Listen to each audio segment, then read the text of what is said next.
Hello dear students, welcome to smart knowledge. प्यारे बच्चों, आज की वीडियो में हम अभ्यास प्रश्न पत्र करेंगे फॉर क्लास 6। विषय रहेगा विज्ञान। काफ़ी इंपॉर्टेंट क्वेश्चन इस वीडियो में कवर किए गए हैं। बाकी सभी सब्जेक्ट के सैम्पल पेपर आपको इस चैनल पर मिल जाएंगे, तो वीडियो को एंड तक देखिएगा और चैनल को सब्सक्राइब जरूर कीजिएगा। Let's start. सबसे पहले आपको सामान्य निर्देश दिए गए हैं, तो यहाँ से आप सामान्य निर्देश पढ़ेंगे, जिसमें आपको जो है यहाँ पर खंड क में प्रश्न संख्या 1 से 12 तक वस्तुनिष्ठ प्रकार के प्रश्न मिलेंगे और इन प्रश्नों का उत्तर आपको एक शब्द या एक वाक्य में देना होता है। खंड ख में आपको 2 से 11 जो है लघु और दीर्घ उत्तरीय प्रकार के प्रश्न मिलेंगे और खंड ग में प्रश्न संख्या 12 से 15 योग्यता आधारित प्रश्न रहेंगे। सबसे पहले खंड क करेंगे, तो निर्देशानुसार बताइए कि दिए गए कथन सत्य हैं या असत्य हैं। तो पहला क्वेश्चन है, हमेशा वसायुक्त आहार खाने से व्यक्ति स्वस्थ रह सकता है। तो देखिए, हमेशा अगर हम फैटी चीज़ें खाएंगे, जैसे वसायुक्त आहार खाएंगे, मक्खन है, इसके अलावा और भी जो तली हुई चीज़ें हैं, तो उनसे क्या होता है, हम स्वस्थ नहीं रह सकते हैं। हमें खाने के लिए सारे पोषक तत्व चाहिए हमारे खाने में, जैसे कि हरी सब्जियां हैं, कार्बोहाइड्रेट है, प्रोटीन है, वो सभी होना चाहिए, तभी हम स्वस्थ रह सकते हैं। तो ये क्या हो जाएगा, असत्य हो जाएगा। चुंबक के 2 ध्रुव होते हैं, तो बिल्कुल ठीक है बच्चों, चुंबक के 2 ध्रुव होते हैं, उत्तर ध्रुव और दक्षिण ध्रुव। नेक्स्ट देखिए, हम एक मुड़े हुए पाइप के अंदर से दूसरी तरफ देख सकते हैं। मुड़ा हुआ पाइप है, मान लीजिए एक पाइप है, तो इस तरह से ये मुड़ा हुआ पाइप है, तो क्या हम इसके अंदर से यहाँ से जो है दूसरी तरफ देख पाएंगे? तो नहीं देख पाएंगे। अगर मुड़ा हुआ पाइप होता है तो नहीं देखेंगे, लेकिन अगर सीधा पाइप है तो हम देख पाएंगे, क्योंकि प्रकाश जो है वो कैसे चलता है, हमेशा सीधी रेखा में चलता है और इसीलिए हम सीधा देख पाते हैं, लेकिन मुड़ी हुई पाइप में नहीं देख सकते हैं।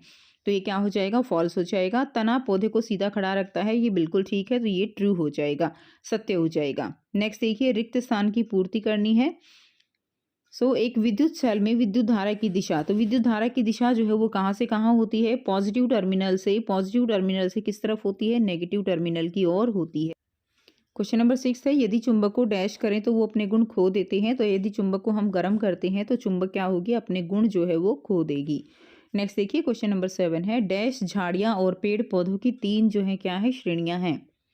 तो इसमें क्या आ जाएगा, शाक, झाड़ियां और पेड़ पौधे, हर्ब, शर्ब और ट्रीज जो होते हैं, ठीक है, शाक आ जाएगा, शाक। नेक्स्ट, वह स्थान जहाँ जीव रहते हैं क्या कहलाता है। तो वह स्थान जहाँ जीव रहते हैं वो क्या कहलाता है, आवास कहलाता है। नेक्स्ट क्वेश्चन देखिए, निम्नलिखित प्रश्नों के उत्तर एक शब्द या एक वाक्य में आपको देने हैं। विद्युत सेल के अंदर विद्युत का स्रोत क्या है। तो विद्युत सेल जो होती है उसके अंदर क्या भरा होता है, उसके अंदर रसायन भरा होता है। अगर आप सेल को तोड़कर देखोगे तो उसके अंदर आपको एक तरह का केमिकल मिलेगा और उस केमिकल से ही, उस रसायन से ही विद्युत सेल में विद्युत का जो है विद्युत ऊर्जा वो बनती है। तो क्या हो जाएगा, रसायन हो जाएगा। पत्थर का टुकड़ा एक अपारदर्शी वस्तु है, क्यों। तो देखिए, वस्तुएं हमने पढ़ा है 3 तरह की हैं, एक अपारदर्शी होती हैं, एक पारदर्शी और एक पारभासी। अपारदर्शी कौन सी होती हैं, जिनके अंदर से प्रकाश जो है वो आर पार नहीं आ जा सकता, उनको हम अपारदर्शी वस्तु कहते हैं। तो पत्थर का टुकड़ा भी कैसा है, अपारदर्शी है, क्योंकि यह प्रकाश को पार होने नहीं देता है, इसीलिए क्या है, ये अपारदर्शी है। अगर कोई भी वस्तु अपने अंदर से प्रकाश को आर पार होने देती है तो हमें वो उसके जो है दूसरी तरफ दिखाई देता है, तो वो क्या कहलाती है, पारदर्शी कहलाती है, और धुंधला दिखाई देता है तो पारभासी। कैक्टस में पौधे के तने का रंग कैसा होता है। तो कैक्टस में पौधे के तने का रंग हरा होता है। नेक्स्ट देखिए, धूल के कणों को श्वसन तंत्र में जाने से कौन रोकता है। तो हम जो हमारी जो नाक है उसके अंदर क्या होता है, श्लेष्मा होता है, और जो बाल होते हैं वो धूल के कणों को श्वसन तंत्र, जो हमारा सांस लेने वाला तंत्र है, उसमें जाने से रोकता है। तो आप यहाँ से कर लेंगे, नासिका के बाल और श्लेष्मा ये जो है धूल के कणों को जाने से रोकता है। नेक्स्ट देखिए, खंड ख दिया गया है, तो ये हमारे हो गए यहाँ पे 12 क्वेश्चन, ठीक है। तो यहाँ आपके पहला जो खंड है उसमें 12 क्वेश्चन आपके हैं 1 मार्क के। नेक्स्ट देखिए, खंड ख में हमारे आहार में आहरी रेशों का क्या लाभ होता है। तो आहरी रेशे कौन से होते हैं, आहरी रेशे यानी जैसे कि जो हम सलाद खाते हैं वो आहरी रेशे हैं, ठीक है। तो उसका क्या लाभ होता है, तो भोजन की मात्रा को बढ़ाने और मल त्याग करने में ये क्या करते हैं, मदद करते हैं आहारी रेशे, ये इसका आंसर हो जाएगा। नेक्स्ट देखिए, अथवा में दिया गया है, संतुलित आहार से क्या तात्पर्य है। तो संतुलित आहार कौन सा आहार होता है, जिसमें सभी पोषक तत्व उचित मात्रा में उपस्थित हों, उसे संतुलित आहार कहते हैं। तो पोषक तत्वों से भरपूर आहार, जिसमें आवश्यक मात्रा में पोषक तत्व, रेशा और पानी हो, ऐसा आहार क्या कहलाता है, ऐसा आहार जो है वो संतुलित आहार कहलाता है। नेक्स्ट देखिए, वायु के बिना जीवन संभव नहीं है, कोई 2 कारण आपको लिखने हैं। तो वायु हमारे लिए क्यों ज़रूरी है वो आपको यहाँ पर बताना है। तो देखिए वायु जो है पौधों में भोजन बनाने के लिए कच्चा माल प्रदान करता है। आप सब बच्चे जानते हैं पौधों में प्रकाश संश्लेषण प्रक्रिया होती है और प्रकाश संश्लेषण प्रक्रिया के लिए क्या चाहिए? कार्बन डाइऑक्साइड चाहिए, ठीक है? वो कहाँ से मिलती है? वो मिलती है वायु से। वायु के बिना जीना जो है संभव नहीं है, तो पौधों में भोजन बनाने के लिए कच्चा माल प्रदान करता है और जीवित रहने के लिए ऑक्सीजन हमें कहाँ से मिलती है? वो भी वायु से ही मिलती है। नेक्स्ट देखेंगे, इसमें अथवा में दिया गया है, पवन चक्की द्वारा हम विद्युत बना सकते हैं और कुओं से पानी खींच सकते हैं। तब हम यह कैसे कह सकते हैं कि पवन चक्कियाँ जो है वो पर्यावरण की हितैषी हैं, ठीक है? उसके बाद इसमें देखिए, इसमें आप कैसे लिखेंगे इसका आंसर? तो पवन चक्की जो है वो प्रदूषण रहित होती है, ठीक है? उसमें किसी तरह का कोई प्रदूषण नहीं फैलता और ये एक असीमित संसाधन है। ऐसा नहीं है कि देखिए हवा तो रहेगी ही, तो उस पवन से हम ये जो बिजली है वो बहुत लंबे टाइम तक बना सकते हैं, तो ये एक असीमित संसाधन है। नेक्स्ट देखिए, पौधों में पत्तियों के कोई 2 लाभ लिखने हैं आपको। पौधों में पत्तियों का क्या-क्या कार्य रहेगा? एक तो प्रकाश संश्लेषण के में जो है पत्तियों से प्रकाश संश्लेषण प्रक्रिया रहती है। दूसरा, पौधे के अंदर वाष्पोत्सर्जन, यानी जो भी एक्स्ट्रा अमाउंट ऑफ वाटर होता है, उनके अंदर अतिरिक्त पानी होता है, वो भाप बनकर वाष्पोत्सर्जन द्वारा पौधों से बाहर निकलता है, ठीक है? तो ये 2 कार्य इसके इम्पोर्टेंट रहेंगे। नेक्स्ट देखिए, विद्युत परिपथ में स्विच जो होता है उसकी क्या आवश्यकता होती है? तो विद्युत परिपथ में स्विच की आवश्यकता क्यों है? तो विद्युत स्विच जो है वो बिजली के प्रवाह को रोकता या चालू करता है, यानी जो बिजली फ्लो कर रही है, लाइट जो इसमें इलेक्ट्रिसिटी फ्लो करती है, उसको रोकना है, उसको बहने देना है, तो ये काम किसका होता है? स्विच का होता है। जैसे आप फैन का स्विच होता है, आप उसको ऑन करते हो तो फैन चल पड़ता है, यानी उससे क्या हुआ? विद्युत परिपथ के अंदर जो इलेक्ट्रिसिटी है, जो बिजली है, वो उसके अंदर आ गई है स्विच के ऑन होने से। तो ये क्या करता है? ये जो सर्किट होता है, परिपथ होता है, उसको पूरा करता है या तोड़ता है। ये इसका आंसर हो जाएगा। नेक्स्ट देखिए, सूर्य को एक दीप्त पिंड क्यों कहा जाता है जबकि चंद्रमा को नहीं कहा जाता? तो सूर्य को दीप्त पिंड क्यों कहा जाता है? क्योंकि सूर्य का क्या होता है? अपना प्रकाश होता है। सूर्य स्वयं का प्रकाश उत्सर्जित करता है, जबकि चंद्रमा जो है वो कोई भी प्रकाश उत्सर्जित नहीं करता है। इसीलिए सूर्य जो है उस क्या है? एक दीप्त पिंड कहलाता है।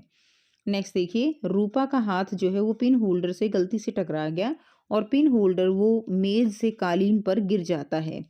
वह आश्चर्यचकित थी कि पिन होल्डर से कोई भी पिन बाहर निकलकर नहीं गिरी। क्या आप इसका कारण बता सकते हैं? तो देखिए यहाँ पे क्या आंसर रहेगा? जो पिन होल्डर होता है, पिन होल्डर यानी जैसे जो हमारी जो ऑल पिन्स होती हैं उनको रखने के लिए जो होल्डर होता है उसके अंदर क्या लगा होता है? उसके अंदर एक मैग्नेट लगी होती है, चुंबक लगी होती है, जिसके कारण क्या होता है? वो सारी पिन उस चुंबक के कारण उसके अंदर ही चिपकी रहती हैं। तो उससे बेशक वो होल्डर गिर गया, लेकिन उसमें पिन क्यों नहीं गिरी? क्योंकि उसके अंदर क्या था? चुंबक था, जिसकी वजह से वो सारी पिन जो है नीचे नहीं गिरी। तो आंसर कैसे लिखेंगे? पिन होल्डर में कुछ चुंबकीय पदार्थ होता है, इस पदार्थ से पिन हमेशा उसकी तरफ क्या रहती हैं? आकर्षित रहती हैं और पिन होल्डर गिरने के बाद भी इसीलिए पिन जो है वो नहीं गिरी। नेक्स्ट देखिए, हरी गेंद और लाल गेंद दोनों की छाया अंधेरी काली प्रतीत होती है, क्यों? तो आपको पता है कि जो छाया बनती है, जो परछाई बनती है, वो हमेशा काले रंग की होती है, फिर वस्तु चाहे वो कितनी ही कलरफुल हो, कैसी भी हो। ठीक है?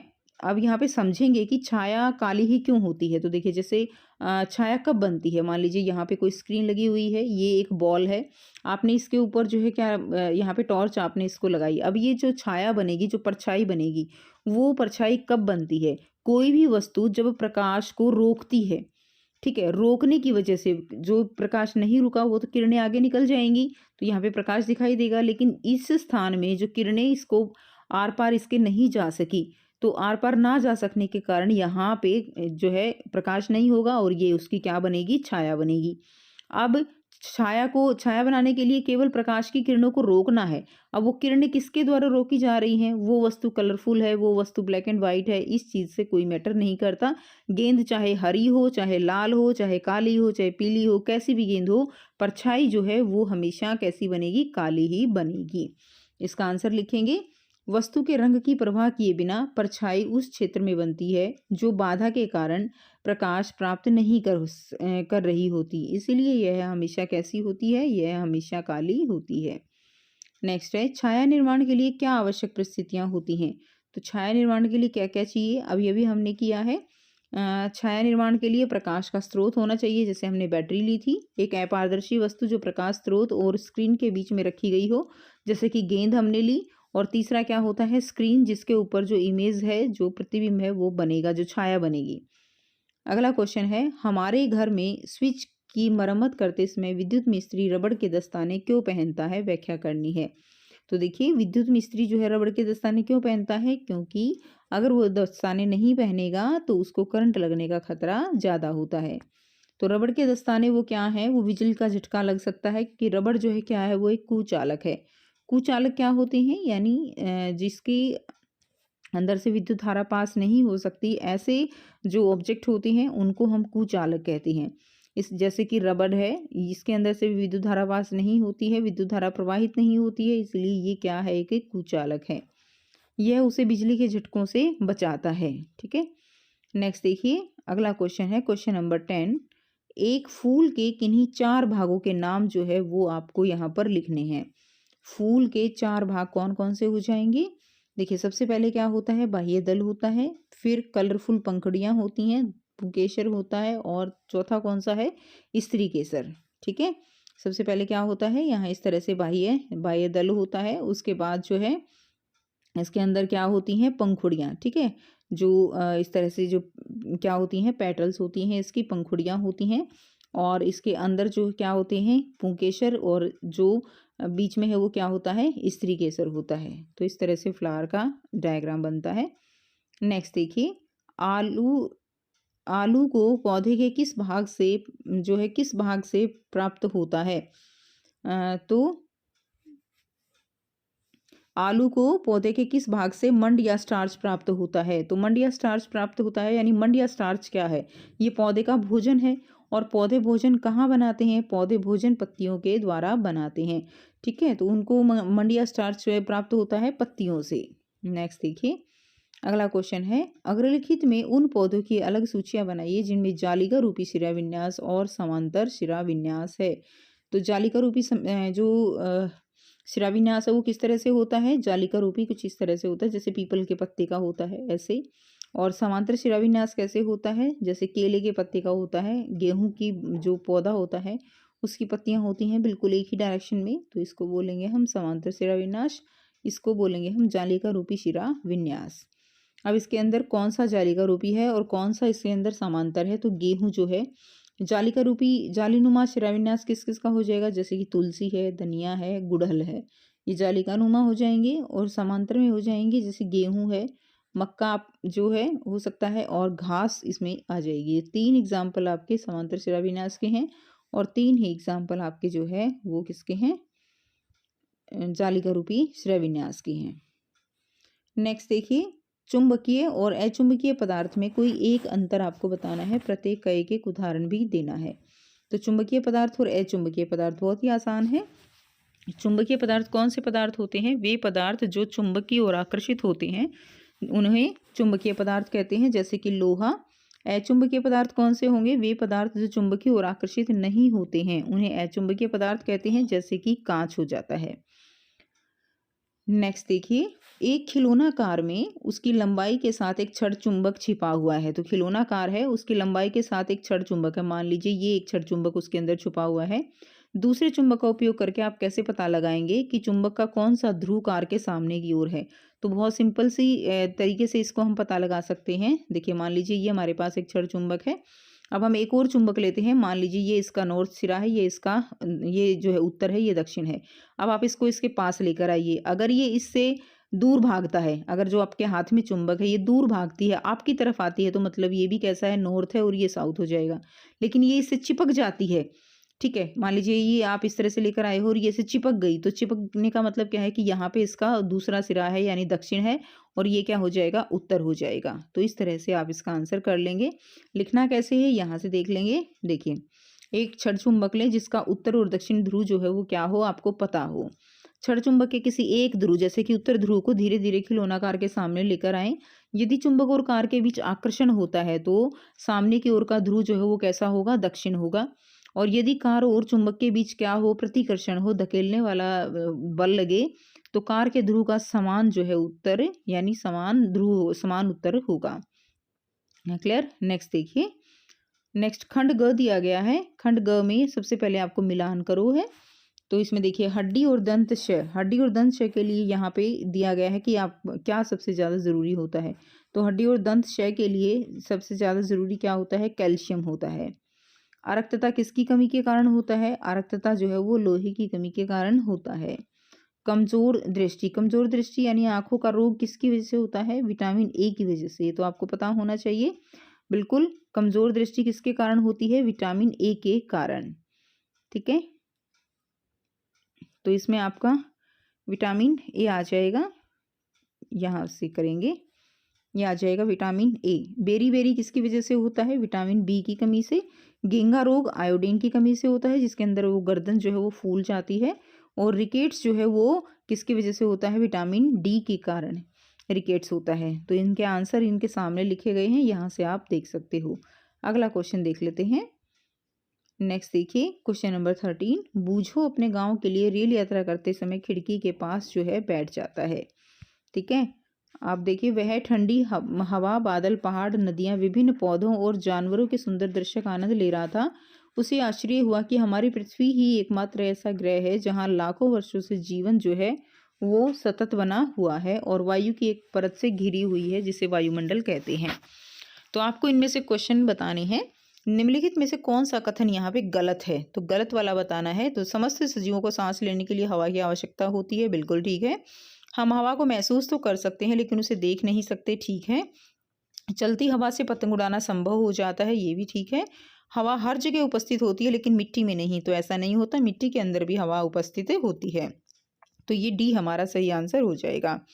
नेक्स्ट देखिए, निम्नलिखित में से किसकी गति में पवन सहायता नहीं करती, किसकी गति में पवन सहायता नहीं करती है, फिरकी, वात सूचक, छत का पंखा, नौकायान। तो नौकायान में भी सहायता करती है, हवा की वजह से नौकायान जो है उसको हम बैलेंस करते हैं, वात सूचक में भी और फिरकी में भी। लेकिन छत का पंखा हवा से नहीं चलता, ये बिजली से चलता है। यदि वायु ठंडी सतह के संपर्क में आती है तो क्या होता है, तो यदि वायु जो है कहीं पे भी ठंडी सतह के संपर्क में आएगी तो वो संघनित हो जाएगी और सतह पर पानी की बूंदें दिखाई देने लगेंगी। आप फ्रिज में से एक बोतल अगर बाहर निकाल के रखते हो, कुछ देर बाद देखते हो कि बोतल के चारों तरफ पानी ही पानी हो गया है, लेकिन वो पानी क्या बोतल में से निकलता है, नहीं, बोतल में से नहीं निकलता। तो क्या होता है, तो वायु के अंदर जो जलवाष्प होते हैं ना, वो उस बोतल से क्या करते हैं, टकराते हैं, उनका तापमान कम हो जाता है और वो संघनित हो जाते हैं। क्लियर है। नेक्स्ट देखिए, क्वेश्चन नंबर 14 है, कुछ चने और 3 कटोरे लीजिए, आइए इन 3 कटोरों के मज़ेदार नाम रखें। आपका जो 3 कटोरे लिए हैं उनका नाम है चिंकू, पिंकू और टिंकू। चिंकू कटोरे में 10 जो है चने डालकर पानी से भर दीजिए। तो चिंकू कटोरे में क्या किया, उसमें 10 चने डालकर पानी से इसको अच्छे से कवर कर दिया है। अगले ने क्या किया, पिंकू कटोरे में एक सिला कपड़ा और कुछ रुई का टुकड़ा डाल दीजिए और अब उतने ही चने इस कटोरी में रख दीजिए। यह ध्यान रखिए कि रुई या कपड़ा गीला ना हो, गीला रहे। तो कपड़े के अंदर जो है थोड़े से चने डाल के और वो रख दिया अच्छे से। टिंकू कटोरे में उतने ही चने डालिए और इस कटोरे में कुछ ना डाले, मतलब केवल चने डाल के रख दिए हैं। एक के अंदर तो पानी डाल दिया, एक के अंदर कपड़ा गीला करके उसके अंदर चने रख दिए और एक के अंदर जो है कुछ भी नहीं है, केवल चने चने पड़े हैं। अब देखिए, क्वेश्चन पूछा गया है कि किन कटोरों में बीजों को भरपूर मात्रा में हवा मिल रही है। तो हवा, केवल हवा बताना है। तो एक तो जिसके अंदर जो है केवल चने डाले हुए हैं तो वो कौन है, टिंकू है। एक जिसके अंदर कपड़े से रैप करके उसको रखा हुआ है वो है सेकंड वाला, ठीक है। तो यानी पिंकू और टिंकू। अब बात करते हैं जो पहले वाला है चिंकू, उसके कटोरे में क्या हुआ, तो उसने जो है पूरा कटोरे को पानी से कवर किया हुआ है, इसीलिए हवा इसमें जो है बहुत ही कम होगी, यानी ना के बराबर ही हो जाएगी। नेक्स्ट देखिए, किन कटोरों में बीजों को पानी मिल रहा था। तो बीजों को पानी किन में मिल रहा था, एक तो जिसके अंदर बहुत ज़्यादा पानी था और एक जिसके अंदर कपड़े से लपेटा हुआ था। तो चिंकू और पिंकू दोनों को ही दोनों ही कटोरों में बीजों को पानी मिल रहा था। इनमें से किन किन कटोरों में बीज अंकुरित हुए, तो किस किस में होंगे, तो केवल पिंकू वाले में होंगे, क्योंकि एक तो पानी से कवर है उसमें नहीं होंगे, एक खाली है, ना तो नमी है उसके अंदर ना पानी है, तो उसके बीज भी अंकुरित नहीं होंगे। तो जिसने कपड़े में अच्छे से लपेट के रखा है ना, गीला कपड़ा करके, उसके बीज अंकुरित हो जाएंगे, पिंकू के हो जाएंगे। आपको किस कटोरे में कोई बदलाव नहीं दिखा? किसी भी कटोरे में कोई बदलाव नहीं दिखा, या पिंकू के कटोरे में, या सभी कटोरों में बदलाव दिखा, या पिंकू? तो इसमें क्या आ जाएगा? पिंकू आ जाएगा। ठीक है, टिंकू। इसके अंदर कुछ भी नहीं था ना, ना पानी डाला, ना ही कपड़े को गीला करके रखा, तो उसके अंदर कोई बदलाव दिखाई जो है नहीं देगा, तो वो कौन था? टिंकू। नेक्स्ट देखिए, क्वेश्चन नंबर 15 है। 15 दिसंबर 2004 में अंडमान द्वीप समूह के जंगलों में रहने वाले कुछ जनजातीय लोगों ने जानवरों का अलग सा व्यवहार देखा। उन्हें किसी खतरे की आशंका हुई, इस कारण द्वीप के लोग सुरक्षित क्षेत्र में चले गए और इसके तुरंत बाद द्वीप सुनामी की चपेट में आ गया, लेकिन ये लोग बच गए। मछलियां एक दूसरे को खतरे की चेतावनी कैसे देती हैं? तो विद्युत तरंगों द्वारा मछलियां जो है एक दूसरे को खतरे की चेतावनी देती हैं। यह एक ऐसा जंतु है जो जमीन के ऊपर और अंदर जो है पानी के अंदर भी रह सकता है। तो क्या आ जाएगा? मेंढक आ जाएगा। नेक्स्ट देखिए, क्वेश्चन नंबर नेक्स्ट है, इसी का पार्ट है। निम्नलिखित में से कौन सी जैविक क्रियाओं का सही सूची है? जैविक कारक। जैविक कारक कौन से होते हैं? केवल पौधे और जंतु, ये जैविक में आते हैं, तो पौधे और जंतु इसका आंसर हो जाएगा। नेक्स्ट देखिए, निम्नलिखित में से कौन सा अजैविक कारकों की सही सूची है? अजैविक कौन से होते हैं? पौधे और जंतुओं को छोड़ के जो है हवा है, पानी है, ये सब अजैविक होते हैं। तो देखिए, इसमें जंतु है, ये गलत हो जाएगा, इसमें जंतु है, गलत हो जाएगा, जंतु पौधे गलत हो जाएगा। तो हवा, पानी, सूर्य, ये सब क्या है? अजैविक कारक हैं। ठीक है, तो ये थी बच्चों कंप्लीट हिंदी मीडियम में आपका पेपर। इसके अलावा इंग्लिश मीडियम में भी आपको जल्द ही मिल जाएगा। सो मिलते हैं आपसे नेक्स्ट वीडियो में। Till then take care, bye bye and have a nice day.